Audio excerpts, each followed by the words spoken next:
The ECOWAS Court has called on West African universities' law students participating in its inaugural Moot Court competition to deepen their jurisprudence and regional legal frameworks understanding to become better lawyers.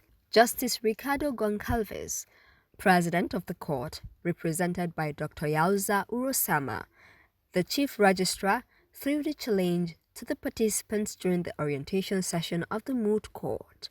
He explained that the orientation program was an opportunity for the students to also understand better the court's mission and mandate by interacting directly with the court's personnel at all levels.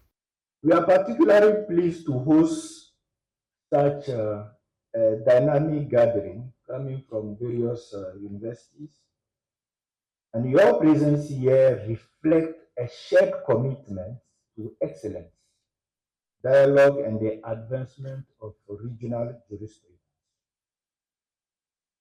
Following the successful opening ceremony and the commencement of the competition yesterday, today's session marks an important moment to provide more clarity about the court and its jurisprudence. This orientation is not about logistics or rules.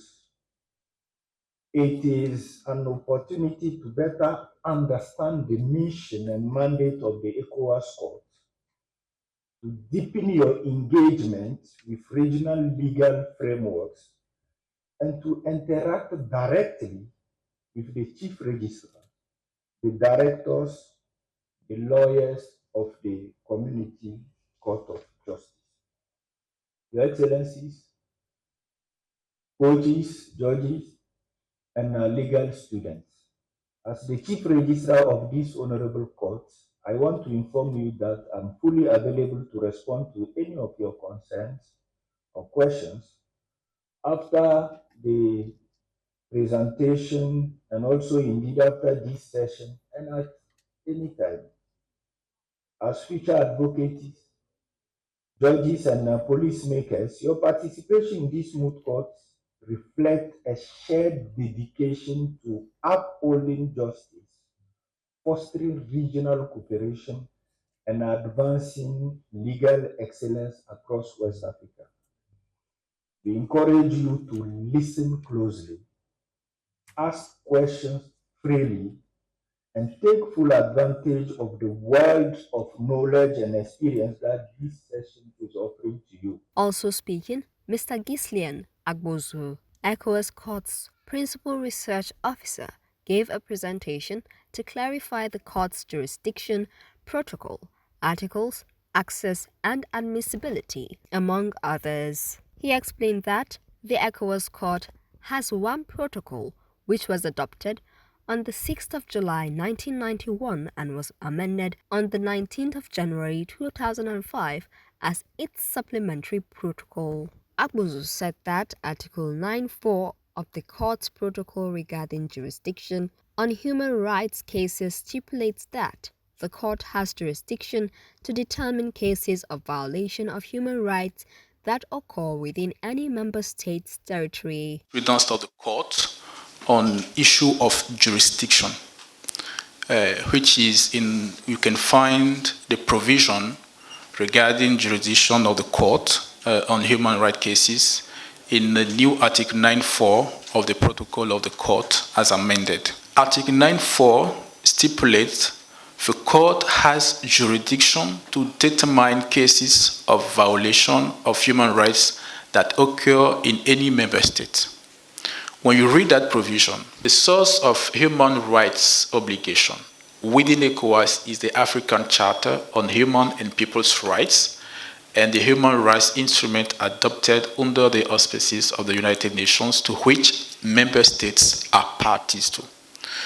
The court has jurisdiction on the member state if it has signed the supplementary protocol of 19th January 2005, it has ratified the Universal or African Human Rights Instruments invoked.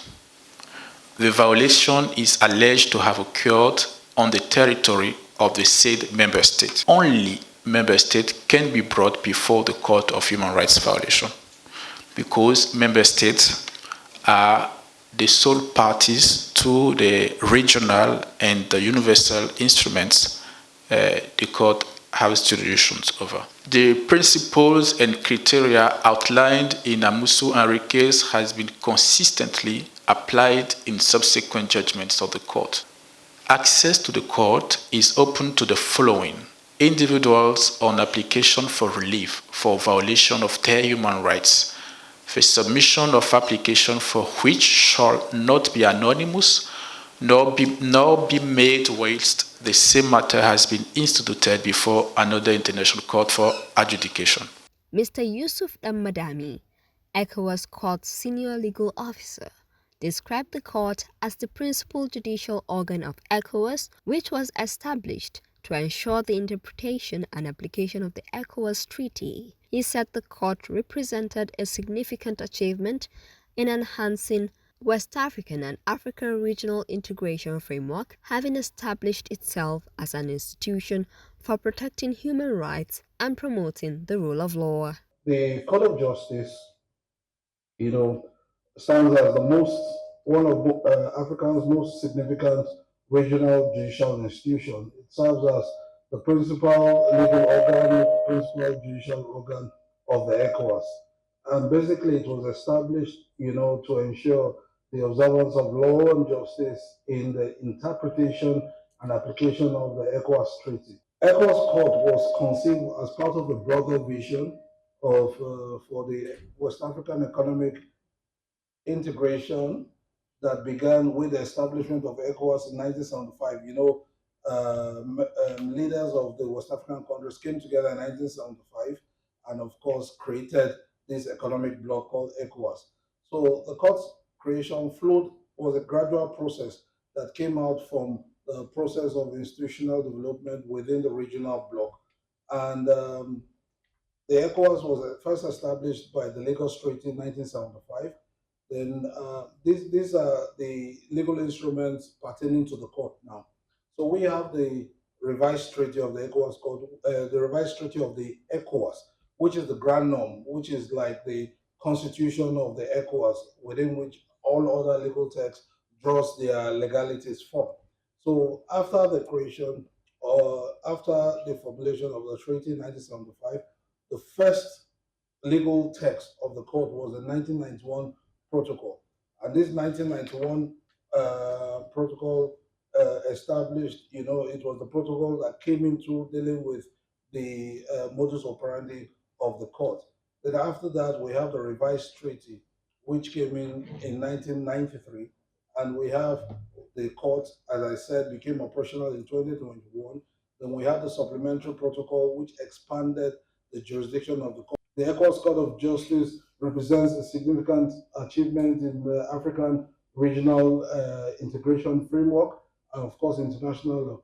And over 2 decades of its operations, the court has established itself as a crucial institution, of course, for the protection of human rights, promotion of rule of law, and advancement, of regional integration in West Africa. 4 Nigerian universities qualified for the semi-final round of the Moot Court competition, which was due to take place later.